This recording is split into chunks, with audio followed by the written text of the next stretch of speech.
What's up, guys? Welcome back to the Pipe Bomb Sessions.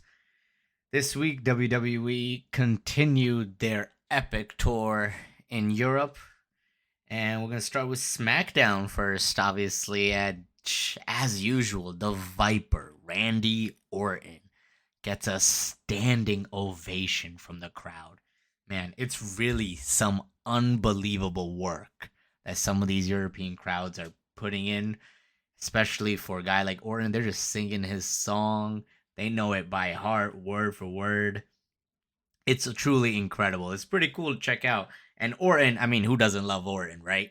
Especially when he's about to go to that 2009 back in the day Orton. And we can see him slowly getting to that level. We saw him and KO have a little bit of a confrontation. And KO said that he basically went after Orton because Orton supported Cody. He was not cool with that. He really wanted to have Randy Orton's friendship all for himself, and also did not want Randy to, in a way, betray him when he went to go have Cody's back. So KO thought it was a little personal, tried doing a half-ass apology, and Orton saw right through that shit. He said, yo, I'm glad you dropped me on my head, because he's hearing voices again. So we got that match official, ladies and gentlemen. KO and RKO at Mania. I think we need to up the ante a little bit. Let's make this like a no holds bar match, I quit match. Let's one up it. I think in the coming weeks we're gonna see a stipulation added to this match, because it's running with emotion, and let's be honest, everybody's waiting to see KO get his head kicked in. I mean, simple as that. You never know what happens, right? I've seen KO really fight through some crazy matches, and it'll be dope if we see him just fighting all over the arena and no holds barred, or even last man standing type of match. Like, that's dope. I think that would be cool, and that would really, really make this rivalry go to a next level more than it already has. I think the next thing that I want to touch base on is my man Big Jim. Big Jim, otherwise known as Jimmy Uso, my man out here, trolling his brother now. Making sure he makes that top rope dive that Jay clearly missed last week. But you can see that Jimmy's having a little bit of fun out there. In my opinion, he's really showing out, man. He can talk, he can walk. I mean, he's not really the second, I don't know, like the second guy, if you want to say, in that tag team. A lot of people thought that Jimmy would disappear, will be buried, nobody would really care about him, become this comedy act nobody really takes serious. But Jimmy's been holding his own, man. I think I've actually became a bigger fan of Jimmy over the months, more than Jay. I think Jay's obviously overly popular, and he's up there, and we know what's going on with Mr. Yeet himself. But Jimmy, I don't think he's too far behind. In my opinion, if Jay does win the world title, I can see Jimmy winning the US title. Once they do make that official. I do still believe that Jimmy's going after that US title from LA Knight. LA Knight's in trouble. Now let's switch gears a little bit. Let's look at the other feud that I've been talking about quite fondly a couple weeks now. Charlotte and Tiffany. So this week, Charlotte showed us why she indeed is on top. And man, Charlotte cooked her.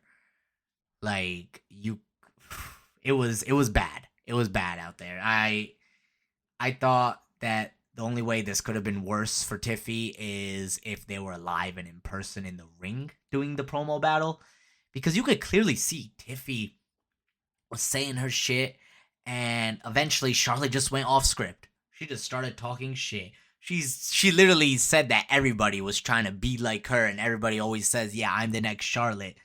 But Tiffy, you can't be the next Charlotte just because you are blonde.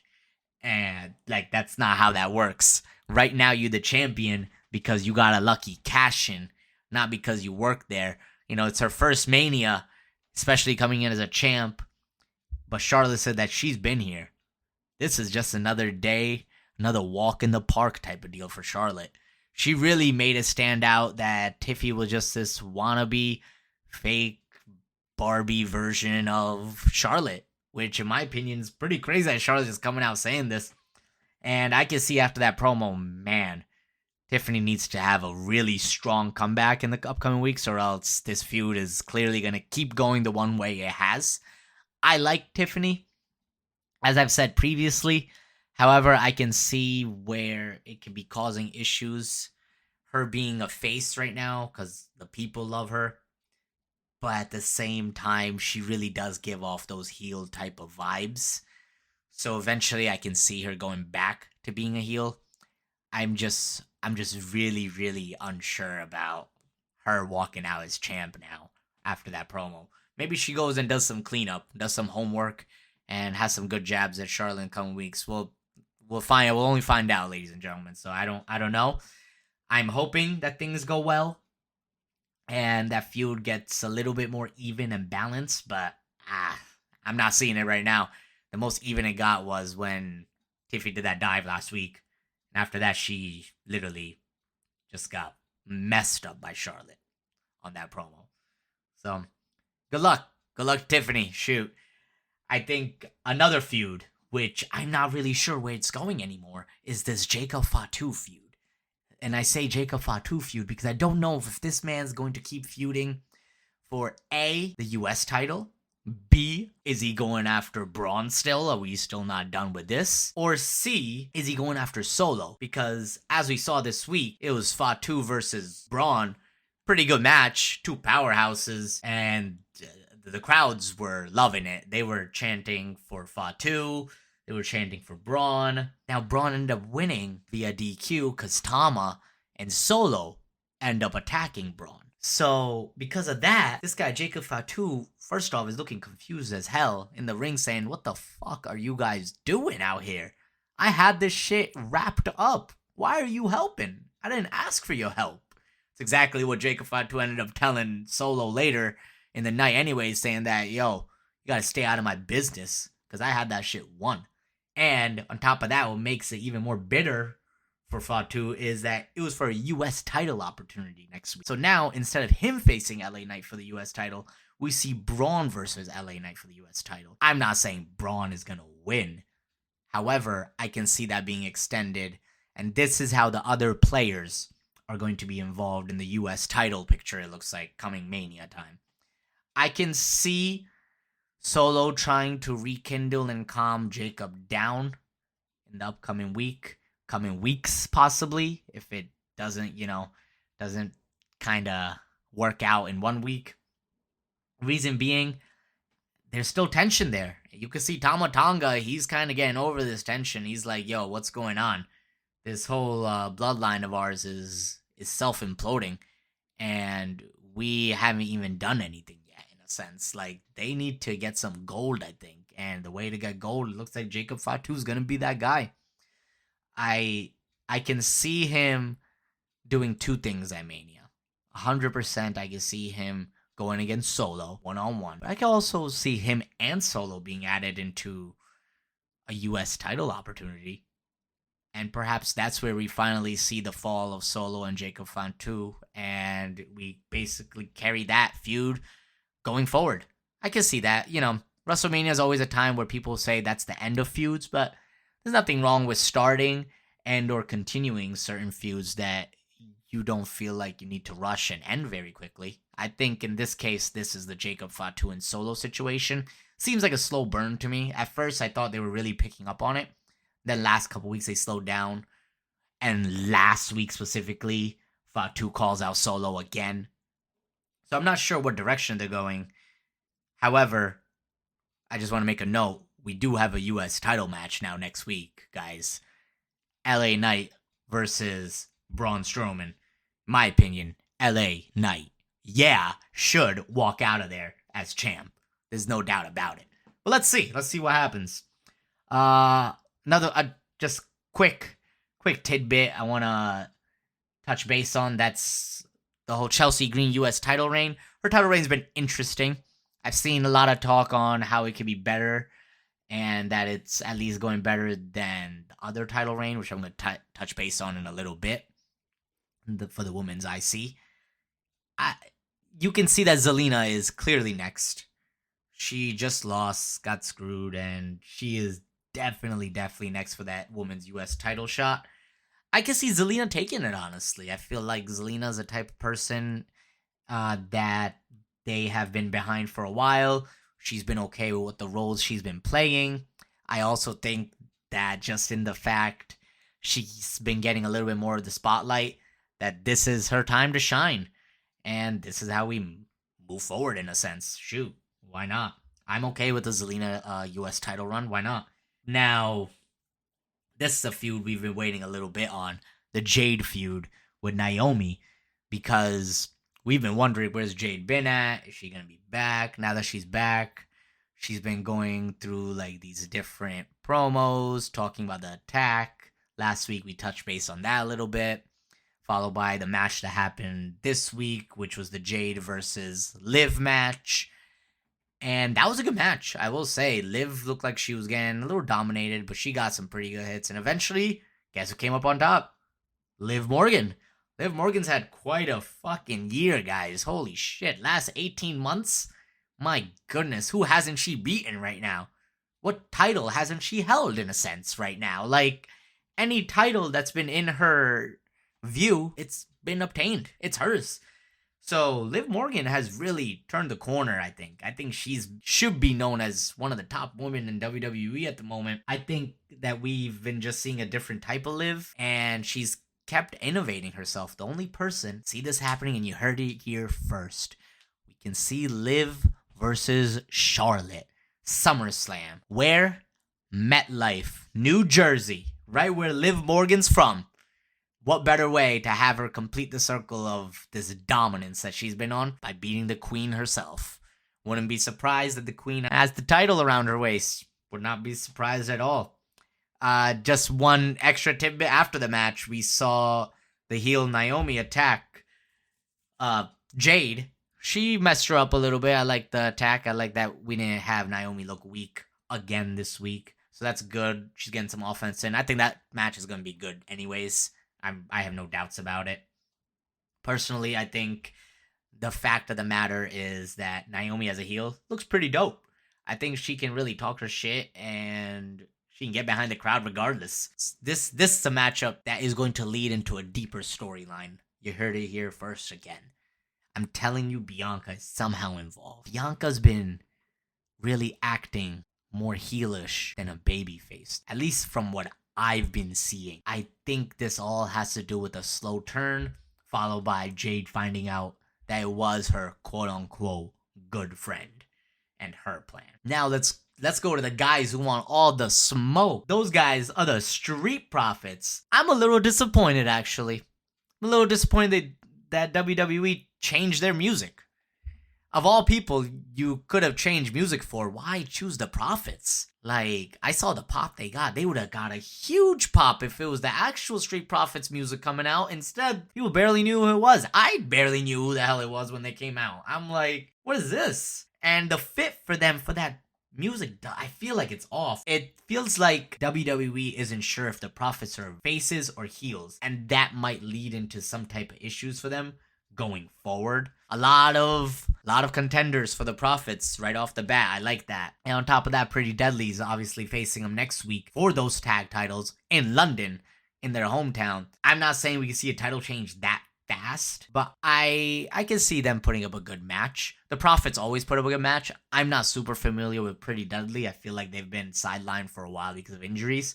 So it's good to see them back out there, and let's see what they got.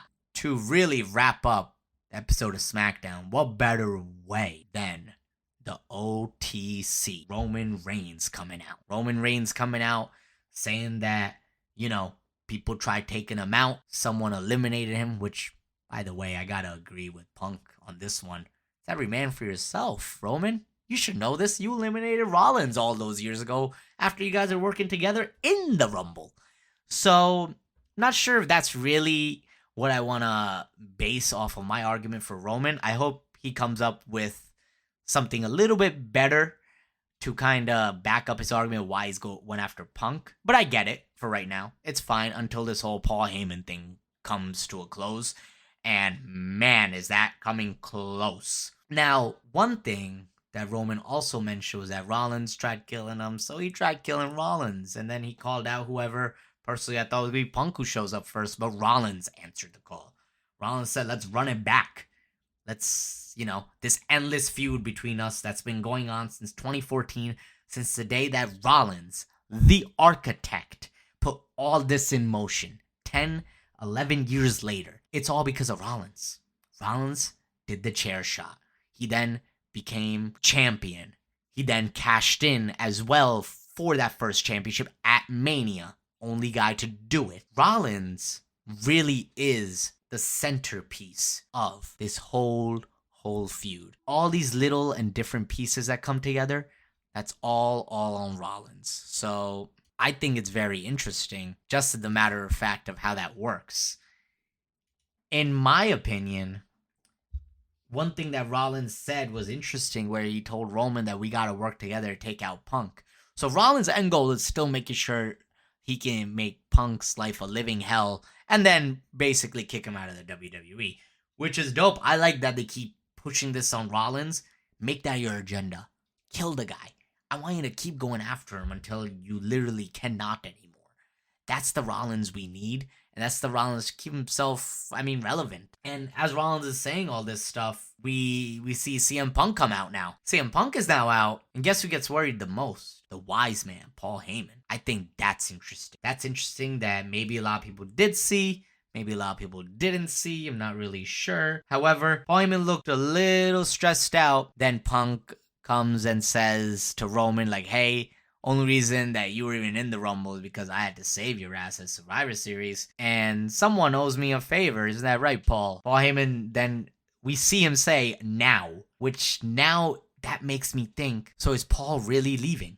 Is he leaving the OTC for CM Punk? Are we really, really about to go into the summer of Punk again? Very interesting. Very, very interesting, I think. I like that they brawled a little bit afterwards. All of them, one by one had their defining moment, if you want to say. Standing up, looking at the sign. And basically now we have it official. The triple threat men's match is CM Punk versus Seth Rollins versus the OTC Roman Reigns. I think it's going to be a good match. Personally, I would like to see it main event. I know a lot of people are not fully on board with that because of the women's triple threat match that's happening between Io, Rhea, and Bianca, which, by the way, is not official by any means. I'm just predicting that this is exactly, it just makes perfect sense to me. I don't see it happening any other which way. I believe that the Io Sky disrespect is crazy, and that's what we saw more on this past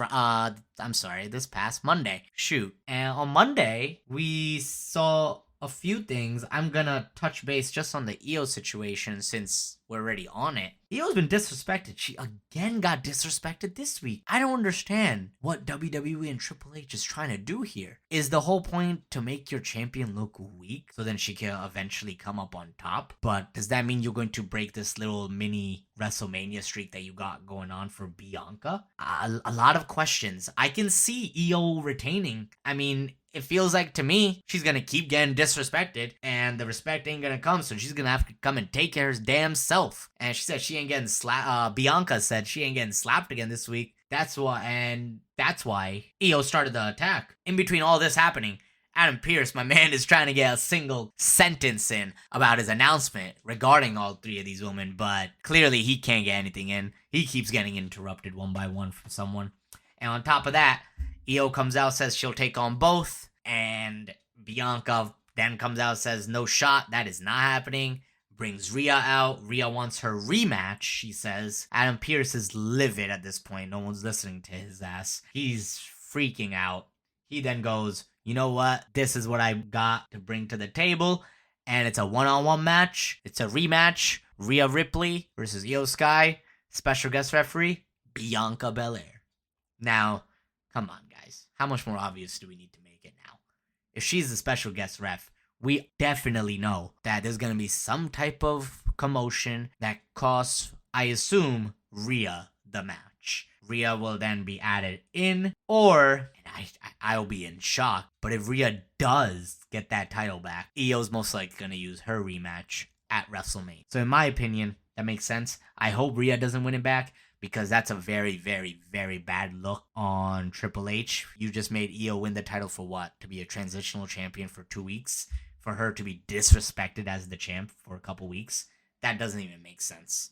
And honestly, I think it's crazy that she keeps getting, like, basically hands in the face from both these other ladies every damn week. She gotta do something. I'm telling you, she gotta whoop some ass. I think it's as simple as that. There's no more of this BS going on. Let me backtrack of our man who is the new heel of the company, going after number 17, the Chain Gang member himself, John fucking Cena, baby. Now, John Cena, he comes out, immediately gets booed like crazy, immediately doesn't really know how to kind of take it in, even though he has a little smirk, walking nonchalantly, doesn't really give a fuck attitude. And we hear from Cena a little bit, and he calls out the kid from last week, who I still feel bad. He just calls him out straight up, calling him a pathetic kid. I was like, damn, Cena, you're really just going at it. I like it. Personally, this is the Cena we needed. We didn't need no half-ass heel. We needed him to go fully into this persona. And then we hear the fuck you chants to Cena. Cena says that, no one ever appreciated him. And whenever he brought the spinner belt originally, people slandered him. People went on his ass saying, what the fuck is this? So I think it's very interesting that he's bringing that up. And he said when, not if, when he wins that 17th championship, he's ruining wrestling not only for the fans, but for everybody else, because he's going to take the title and go home. He's riding off into the sunset, retiring with it, and that's it. People are going to be then forced to say that John Cena is the best, because he would be the 17-time champion. That's where he really got booed a lot, and he would be known as the last real champion in WWE. Now, I think that's very, very interesting why he brought up that exact scenario. Back in 2011, CM Punk walked out with the WWE title after he won it from John Cena at Money in the Bank. That happened all those years ago. He blew him the kiss, as we all know, and he went through the crowd and went home. This is very interesting that Cena brings this situation up. This makes me really, really think that it's going to be the summer of Cena and Punk. It just makes sense. And guess what? They will then fight in LA at Money in the Bank.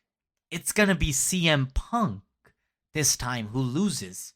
And once again, Cena is going to keep winning.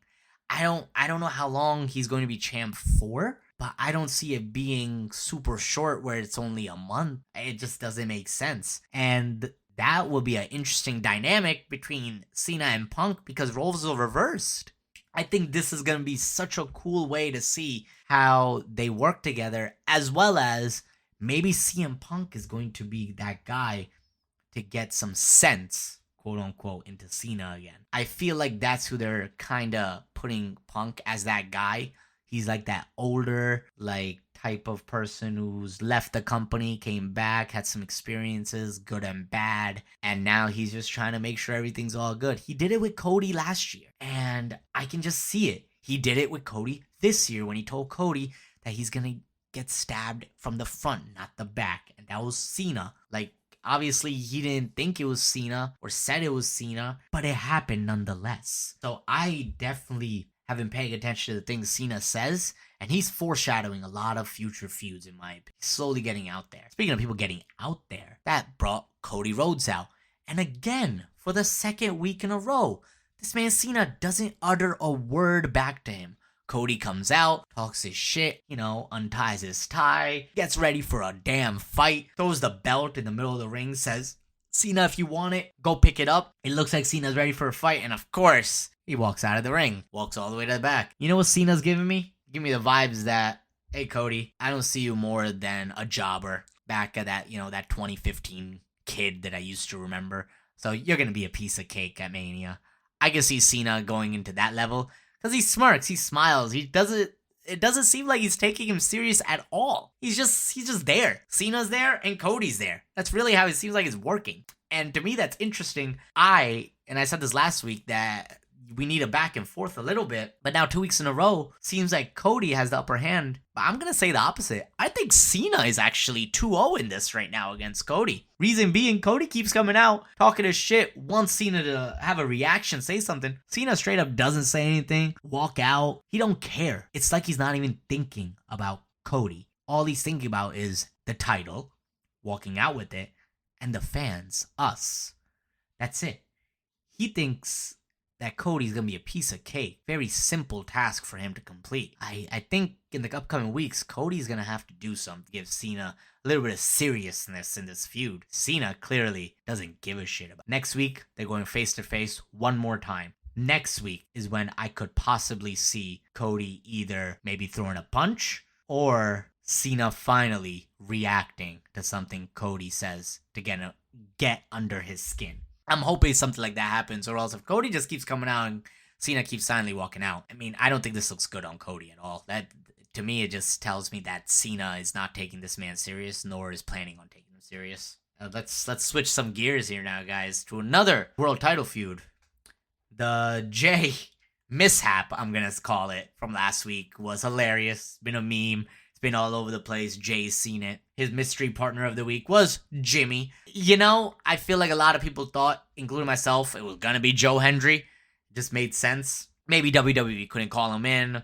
Maybe they just weren't thinking like us. I'm not really sure what happened there. It was smart in their part, though, to have Jimmy run in as soon when Jay's music was playing. Because I think if they would have waited and had Jimmy's music play, he would have got booed. And Jimmy doesn't deserve to get booed. Come on. They faced A-Town Down Under. That was a reunion of the Usos. We saw why they were such a dominant team. Such a dominant team. Gunther, as usual, attacks after the match. He's attacking. He takes out Jimmy, and then he's attacking Jay. Jay gets the upper hand, however, and that was pretty dope. Jay got the upper hand, and when he's trying to hit the spear, he slips. I've seen mixed things on this. I've watched it a few times. I'm honestly not sure if it was intentional or not. Is this man really just losing his footing, or is WWE making this storyline?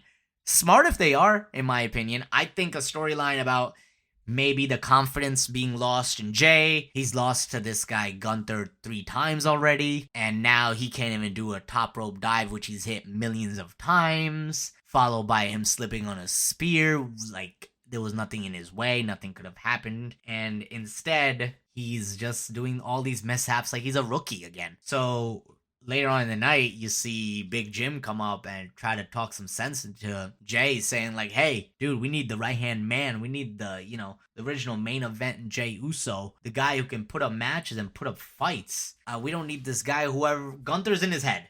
That's what Jimmy said. Gunther's in your head, and you got to get him out. You got to turn the corner and get into the next level. And I love how Jimmy, after that, sees Gunther walking by, calls him out, shoots his shot, basically saying, yo, I'll see you in the ring next Monday night. Followed by Gunther saying a smart fucking remark. And Jimmy slapped the holy pow out of him. That shit was loud. God damn. You could see the shock in Gunther's face. He got the taste slapped out of his damn mouth. My man never got slapped like that in his life, it looked like. Shit. God damn, Jimmy just slapped and walked the fuck away like a G. Man, he's gonna have some type of punishment next week, let me tell you that right now. Gunther's gonna remember that slap. But that should be a good match next week. I look forward to it. Jimmy usually puts up some pretty interesting matches, and I've noticed he likes to put random new moves into his arsenal all the time, so that'll be cool to watch out for. One title that I touched base on earlier in the episode was the women's US title for Chelsea Green. I want to hit on the other title holder, Lyra Valkyria, IC women's title holder. Not sure how I feel about her. I feel like she's really hyped at first, and then now it's like the crowd was not behind her as much. I felt like the crowd was more cheering for Liv Morgan out there during the match, and she was at ringside for this matchup. So I think Lyra just needs to possibly put up better matches with different superstars. I don't think she's a bad wrestler. I think the way she's just been utilized has not been proficient enough for people to kind of get behind her. And people were before, and then they weren't. I really thought most of the match that Raquel definitely had this match won. She basically dominated 80%, 85% of that match. It was insane to me. Lyra got barely any offensive, and then she wins on a roll-up on like a little schoolgirl. I'm like, okay, that's cool. That shows kind of, she was in trouble. And obviously the powerhouse mentality of Raquel was a little bit too much for her to handle. We saw something similar to like her versus Nia Jax for the Queen of the Ring tournament, where she really got dominated, I would say. Interesting little tidbit that WWE did there, in my opinion, because that shows that, okay, so Lyra struggles against stronger opponents. What does this mean? So let's see who she goes up against next. It was pretty cool that Lyra did end up winning. Bayley came out for the save afterwards because the women's tag champs just started attacking Lyra. Bayley comes out for the save. And we have it at that. I can see Bayley possibly getting a shot at her title. Maybe to get the title in new hands as well as elevate it a little bit more. I would say I can see them going after the women's tag titles. But then if they are, Lyra has to lose that title in between somewhere. So possibly that is the plan, and Lyra's going to lose in the upcoming weeks. Hopefully she loses it to someone that can keep the prestige of that title up, just because that title is still fresh. And we don't want to get lost just in the middle of other situations, titles, rivalries, things like that. We don't want to make it like a speed title. It doesn't really make sense, you know? There's a reason they introduced those titles. Let's make a use of them and give them a little bit of the spotlight. They deserve it for sure. And now followed by that, speaking of titles and tag teams and tag team titles, I heard that the New Day are going after the tag titles at Mania. So does that mean the New Day are going to face some one-on-one? Or does that mean that we are getting another multi-man match for the titles? I can definitely see the New Day going one-on-one, and they'll probably win those titles.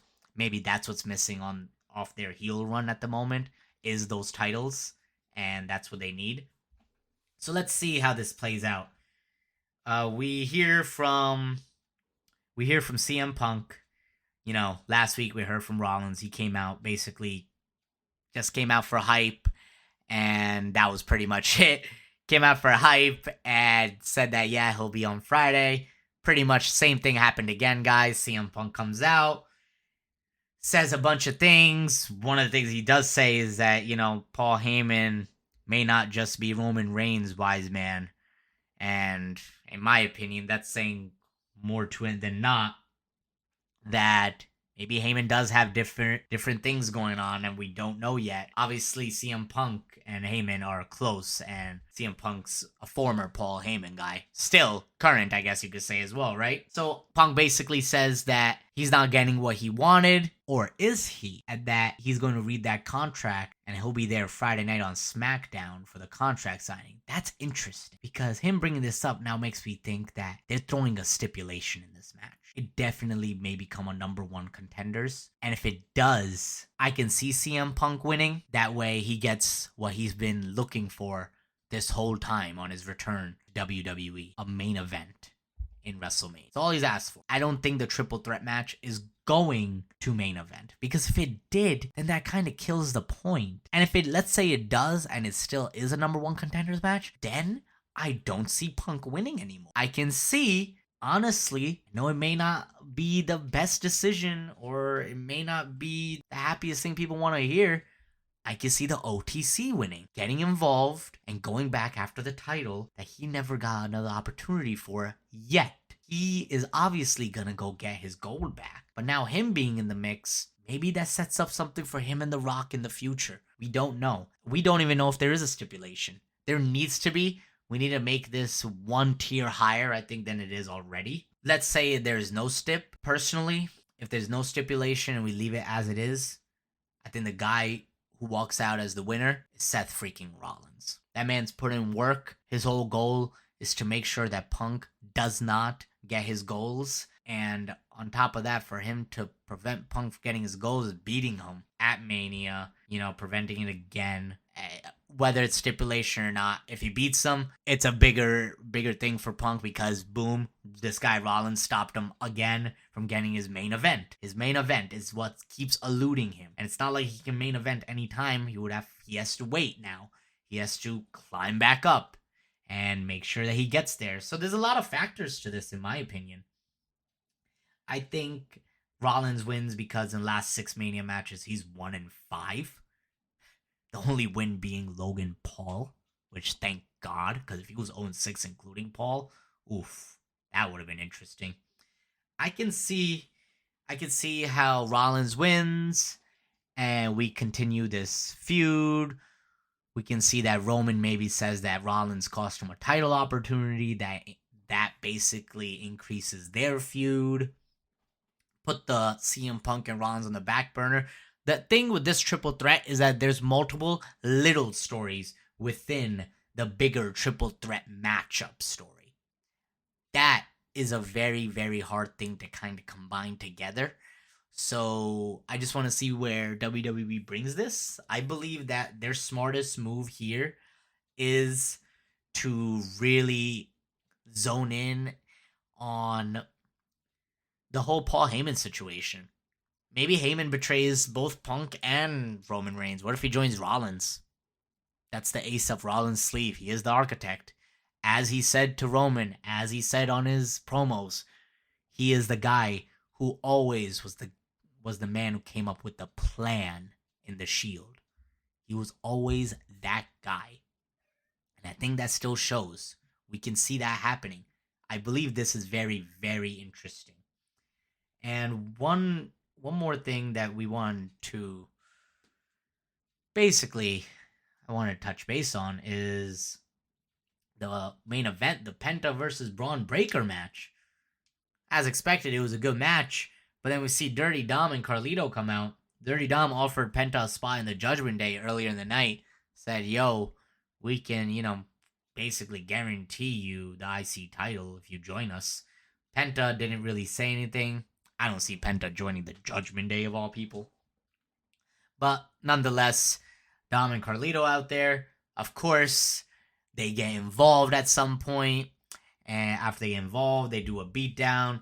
We see the return of Finn Balor after the week. We didn't see him all night. No idea where he was. He hits Braun with the steel chair, followed by giving it to Dirty Dom. Dom then hits him. Dom offers the chair to Penta. Penta looks like he's hesitating, and then does the RVD-esque move where he throws it to Dom. Dom catches it and bam, kicks the chair right into his face. That was awesome. That was dope. I like what Pat McAfee said, that Penta, he could join, but who really wants to join a group with Dirty Dom in it? I could get that. I understand that point. Shit. But I will say this. I see the 4 guys who are left in that ring between Dirty Dom, Braun, Penta, and Finn Balor. Fatal 4-way for the IC title at Mania? Question mark? Or are we adding the other 2 guys in my head, Ludwig as well as Sheamus, to make it a 6-man? And guys, 6-man ladder match? This is it. Sheamus has to win it here. I don't know how many more opportunities my man will get to finally hold that IC title. But WWE should put Sheamus and Ludwig. I think Ludwig's had a great showing that past couple months. So why not? Why not give both of them opportunity and make it a 6-man interesting matchup? On the other hand, we have the other 4 guys. I think this is where the implosion of the Judgment Day definitely happens between Balor and Dirty Dom. So that wouldn't be surprising at all. And yeah, that's pretty much how Raw ended, with the Judgment Day again standing tall. Very interesting. Very interesting that they keep standing tall every week, even though their aura has definitely lessened compared to before. But let's see where they go. Hopefully we're just not getting no BS, just going in circles. I hope so, that we aren't. But let's see. Actually, two things that I wanted to bring up, which happened on SmackDown, I believe, are the rumors of Rey Fenix and Aleister Black. Rey Fenix is obviously the person with where they're showing the orangish background and they're showing this guy coming. That's Rey Fenix. We can tell. Aleister Black, however, we think it's the 4, and then now this past Friday we saw a 3 come up as a number. Very interesting to me. I think that possibly it could be a countdown. Maybe it's a date of some sort. Or does it mean 4 plus 3 is 7 and he's showing up next week? I don't know. It's very, very odd to me because it's kind of throwing me off. I'm not sure what to think of it. I mean, this is a long shot. What if it's 4 and 3 is 7, but it actually means that he's showing up to Raw on the 7th? I don't know. That's in 2 weeks. Let's see if we see any more hints on Aleister Black. Unless I'm totally wrong, it's not Aleister Black, but let's see. Hopefully, one more shout out I want to give is to Wide 6. Hopefully they show up again and we get Alexa Bliss kind of involved. I was hoping to see this Alexa Bliss and Liv Morgan feud, but I guess it's all work in progress. Let's see what happens this week, ladies and gentlemen. And once again, I appreciate you guys tuning in again to another new episode of Pipe Bomb Sessions. I appreciate you guys listening in and showing your support. And honestly, I thought this was a very interesting week of WWE. As we get closer to Mania, things are getting more heated up. I am looking forward to some of these rivalries. And I want to see what happens between Cena and Cody if we do get something further than what we've been seeing these past 2 weeks. But anyways, ladies and gentlemen, thanks again. And I appreciate it. Don't forget to subscribe and like, guys. Thank you so much. See you guys next week.